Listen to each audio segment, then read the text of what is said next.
ನರೇಂದ್ರ ಮೋದಿಜಿಯವರ ಇಂದಿನ ಕಾರ್ಯಕ್ರಮ ಶಿವಮೊಗ್ಗ ಲೋಕಸಭಾ ಕ್ಷೇತ್ರ, ಉಡುಪಿ ಚಿಕ್ಕಮಗಳೂರು ಲೋಕಸಭಾ ಕ್ಷೇತ್ರ ಹಾಗೂ ದಾವಣಗೆರೆ ಲೋಕಸಭಾ ಕ್ಷೇತ್ರ, ಈ ಮೂರು ಲೋಕಸಭಾ ಕ್ಷೇತ್ರದ ಒಳಪಟ್ಟಿರ್ತಕ್ಕಂಥ ಚುನಾವಣಾ ಪ್ರಚಾರ ನರೇಂದ್ರ ಮೋದಿಜಿಯವರು ಇವತ್ತು ಚಾಲನೆ ಕೊಡ್ತಾ ಇದ್ದಾರೆ. ಮೂರು ಲೋಕಸಭಾ ಕ್ಷೇತ್ರದ ಕಾರ್ಯಕರ್ತರಲ್ಲಿ ತುಂಬಾ ಉತ್ಸಾಹ ಇದೆ. ದೊಡ್ಡ ಸಂಖ್ಯೆಯಲ್ಲಿ ಜನರು ಬರ್ತಕ್ಕಂಥ ನಿರೀಕ್ಷೆ ಇದೆ, ಕಾರ್ಯಕರ್ತರು ಬರ್ತಕ್ಕಂಥ ನಿರೀಕ್ಷೆ ಇದೆ. ಕಾರ್ಯಕ್ರಮ ಬಹಳ ಯಶಸ್ವಿ ಆಗ್ತದೆ. ಯಶಸ್ಸಿನ ಜೊತೆಗೆ ಇಡೀ ರಾಜ್ಯಕ್ಕೆ ಒಂದು ಒಳ್ಳೆ ಸಂದೇಶನೂ ಹೋಗ್ತದೆ. ಮೂರು ಲೋಕಸಭಾ ಕ್ಷೇತ್ರದಲ್ಲೂ ಕೂಡ ನಮ್ಮ ಕಾರ್ಯಕರ್ತರು ಇನ್ನೂ ಹೆಚ್ಚು ಉತ್ಸಾಹ ಬರೋ ರೀತಿಯಲ್ಲಿ ಆಗ್ತದೆ ಅನ್ನುವ ವಿಶ್ವಾಸ ನಮಗೆ ಸಂಪೂರ್ಣವಾಗಿದೆ. ಸನ್ಮಾನ್ಯ ಈಶ್ವರಪ್ಪನವರು ಹಿರಿಯರಿದ್ದಾರೆ.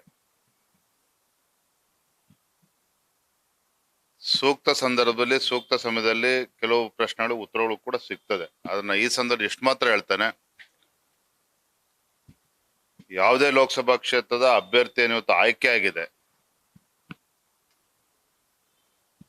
ರಾಜ್ಯದ ಅಧ್ಯಕ್ಷ ಆಗಿ ನಾನು ಒಬ್ಬನೇ ತೀರ್ಮಾನ ಮಾಡೋದಕ್ಕೆ ಸಾಧ್ಯನೂ ಇಲ್ಲ, ಅದಕ್ಕೆ ಅವಕಾಶನೂ ಇಲ್ಲ. ನಮ್ದು ಒಂದು ರಾಷ್ಟ್ರೀಯ ಪಕ್ಷ, ಅದು ಎಲ್ರೂ ಕೂಡ ಗೊತ್ತಿದೆ.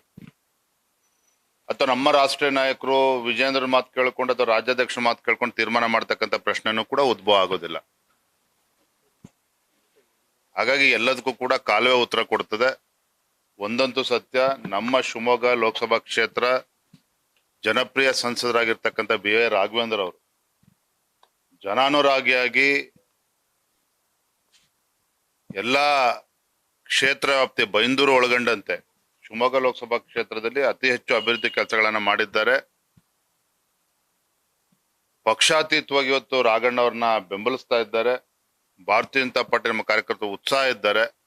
ಹಾಗಾಗಿ ನನಗೆ ವಿಶ್ವಾಸ ಇದೆ, ದೊಡ್ಡ ಅಂತರದಲ್ಲಿ ಗೆಲ್ತಾರೆ BY ರಾಘವೇಂದ್ರ ಅವರು.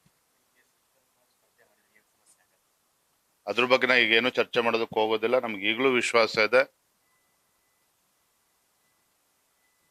ಸಾಕಷ್ಟು ತಪ್ಪು ಮಾಹಿತಿಗಳು ಅವ್ರಿಗೆ ಕಿವಿಗೆ ಬಿದ್ದಿದೆ ಅಂತಕ್ಕಂಥದ್ದು ನನಗೂ ಕೂಡ ಮಾಹಿತಿ ಇದೆ. ಎಲ್ಲವೂ ಕೂಡ ಬಗೆಹರಿತದೆ ಅನ್ನೋ ವಿಶ್ವಾಸ ನನಗೆ ಈಗಲೂ ಕೂಡ ಇದೆ.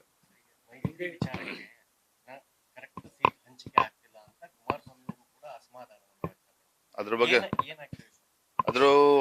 ದೆಹಲಿನಲ್ಲಿ ಚರ್ಚೆ ಯಾವ ಮಟ್ಟದಲ್ಲಿದೆ, ಏನೇನು ಚರ್ಚೆಗಳಾಗಿದೆ ನಮ್ಗೆ ಯಾವುದೇ ಅದ್ರ ಬಗ್ಗೆ ಮಾಹಿತಿ ಇಲ್ಲ. ನಮ್ಮ ವರಿಷ್ಠರು ಅದ್ರ ಬಗ್ಗೆ HD ಕುಮಾರಸ್ವಾಮಿ ಜೊತೆ ಸತತವಾಗಿ ಸಂಪರ್ಕದಲ್ಲಿದ್ದಾರೆ. ಎಲ್ಲವೂ ಕೂಡ ಸುಸೂತ್ರ ಬಗೆಹರಿತದೆ.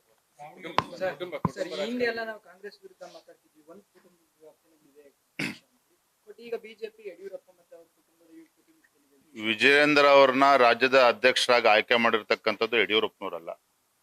ನನ್ನನ್ನ ರಾಜ್ಯದ ಅಧ್ಯಕ್ಷರಾಗಿ ಆಯ್ಕೆ ಮಾಡಿರ್ತಕ್ಕಂಥದ್ದು ನಮ್ಮ ಪಕ್ಷದ ವರಿಷ್ಠರು. ಹಾಗಾಗಿ ಯಡಿಯೂರಪ್ಪನವ್ರ ಮಗ ಅನ್ನೋ ಕಾರಣಕ್ಕೆ ಆಯ್ಕೆ ಮಾಡಿದ್ದಾರ. ಇದಕ್ಕೆ ನಮ್ಮ ರಾಷ್ಟ್ರೀಯ ಅಧ್ಯಕ್ಷ ನಡ್ಡಾಜಿ ಅವರು ನಾನು ಅಧ್ಯಕ್ಷ ಆಯ್ಕೆ ಆದ್ಮೇಲೆ ಉತ್ತರವನ್ನು ಕೂಡ ಕೊಟ್ಟಿದ್ದಾರೆ. ಹಾಗಾಗಿ ಪದೇ ವಿಚಾರವಾಗಿ ನಾವು ಮಾತನಾಡೋದು ಸರಿಯಲ್ಲ.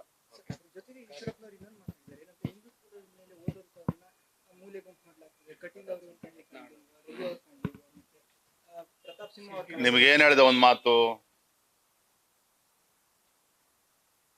ಯಾರು ಅಭ್ಯರ್ಥಿಗಳು ಆಗಿ ಇವತ್ತು ಘೋಷಣೆ ಆಗಿದೆ ಅದು ರಾಷ್ಟ್ರೀಯ ನಾಯಕರ ತೀರ್ಮಾನ. ಹಿಂದುತ್ವ ನಾಯಕರು, ಬಿಜೆಪಿ ನಾಯಕರುಗಳು ಸಾಕಷ್ಟು ಜನ ಇದ್ದಾರೆ. ಎಲ್ಲವನ್ನು ಕೂಡ ಸರಿದೂಗಿಸ್ಕೊಂಡು ಹೋಗ್ತಕ್ಕಂಥ ಶಕ್ತಿ ಭಾರತೀಯ ಜನತಾ ಪಾರ್ಟಿಗಿದೆ. ಅದನ್ನ ಮಾಡ್ತೇವೆ. ಮುಂದಿನ ಲೋಕಸಭಾ ಚುನಾವಣೆಯಲ್ಲಿ ಯಾವುದು ಕೂಡ ಪರಿಣಾಮ ಬೀರೋದಿಲ್ಲ. ಅತಿ ಹೆಚ್ಚು ಸ್ಥಾನಗಳನ್ನ ಗೆದ್ದು ನರೇಂದ್ರ ಮೋದಿಜಿಯವರ ಕೈವನ್ನ ಬಲಪಡಿಸ್ತಕ್ಕಂಥ ವಿಚಾರದಲ್ಲಿ ನಮ್ಮ ಕಾರ್ಯಕರ್ತರು ಎಲ್ಲರೂ ಕೂಡ ಮುಂಚೂಣಿಯಲ್ಲಿದ್ದಾರೆ. ನಮ್ಮ ಪಕ್ಷ ಎಲ್ಲ ಮುಖಂಡರು ಒಗ್ಗಟ್ಟಾಗಿ ಒಂದಾಗಿ ಕೆಲಸನ ಮಾಡ್ತೇವೆ. ನನಗೂ ಕೂಡ ಹಿಂದೆ ವರ್ಣದಲ್ಲಿ ಟಿಕೆಟ್ ತಪ್ತು ಅನ್ನೋದಕ್ಕಿಂತ ಹೆಚ್ಚಾಗಿ ನಾನು ನಮ್ಮ ರಾಷ್ಟ್ರೀಯ ನಾಯಕರ ತೀರ್ಮಾನವನ್ನು ನಾನು ಕೂಡ ಒಪ್ಕೊಂಡೆ. ಯಾಕಂದ್ರೆ ನಾನೊಬ್ಬ ಅವತ್ತು ಯಡಿಯೂರಪ್ಪರು ರಾಜ್ಯದ ಅಧ್ಯಕ್ಷರು ಮತ್ತೆ ನಮ್ಮ ರಾಷ್ಟ್ರೀಯ ನಾಯಕರು ಏನು ಆದೇಶ ಮಾಡ್ತಾರೆ ಅದು ಪರಿಪಾಲನೆ ಮಾಡ್ತಕ್ಕಂಥದ್ದು ನನ್ನ ಕರ್ತವ್ಯ. ಇಲ್ಲ ನನಗೂ ಬೇರೆಯವ್ರಿಗೂ ವ್ಯತ್ಯಾಸ ಏನಾಗದ್ರೆ. ಹಾಗಾಗಿ ಇವತ್ತು ಏನೇ ತೀರ್ಮಾನ ಆಗಿದ್ರು ಕೂಡ ಪಕ್ಷದ ವರಿಷ್ಠರು ತೀರ್ಮಾನ ಮಾಡಿರ್ತಕ್ಕಂಥದ್ದು. ನಿಮ್ಗೆ ಯಾವುದೇ ಗೊಂದಲ ಬೇಡ. ಸಹಜ ಇಂಥ ಸಂದರ್ಭದಲ್ಲಿ ಟಿಕೆಟ್ ಅನ್ನ ನಿರೀಕ್ಷೆ ಇದ್ದಂತ ಸಂದರ್ಭದಲ್ಲಿ ಸಾಕಷ್ಟು ಕೆಲವ್ರ ಮನ್ಸಿಗೆ ನೋವಾಗ್ತಕ್ಕಂಥದ್ದು ಸಹಜ. ಅದು ನಂಗೆ ವಿಶ್ವಾಸ ಇದೆ. ಎಲ್ಲರೂ ಕೂಡ ಪಕ್ಷವನ್ನ ಕಟ್ಟಿರ್ತಕ್ಕಂಥ ನಾಯಕರಿದ್ದಾರೆ, ಪಕ್ಷಕ್ಕೆ ಶಕ್ತಿ ತುಂಬಿರ್ತಕ್ಕಂಥ ನಾಯಕರಿದ್ದಾರೆ. ಎಲ್ಲವೂ ಕೂಡ ಸರಿ ಹೋಗ್ತದೆ ಅನ್ನೋ ವಿಶ್ವಾಸ ನಂಗೆ ಸಂಪೂರ್ಣ ಇದೆ. ಇರ್ಲಿ ಬಿಡೋಣ, ಇವೆಲ್ಲ ಇರ್ತದೆ ಸಹಜ. ಎಲ್ಲರೂ ಸಣ್ಣ ಪುಟ್ಟ ವ್ಯತ್ಯಾಸಗಳು ಇರುತ್ತೆ, ಎಲ್ಲವೂ ಕೂಡ ಸರಿ ಮಾಡ್ಕೊಂಡು ಹೋಗ್ತೇವೆ. ಥ್ಯಾಂಕ್ ಯು, ಧನ್ಯವಾದ. ನ್ಯೂಸ್ ಫಸ್ಟ್ ನಿರ್ಭೀತಿಯಿಂದ ನಿಮ್ಮ ಪರವಾಗಿ.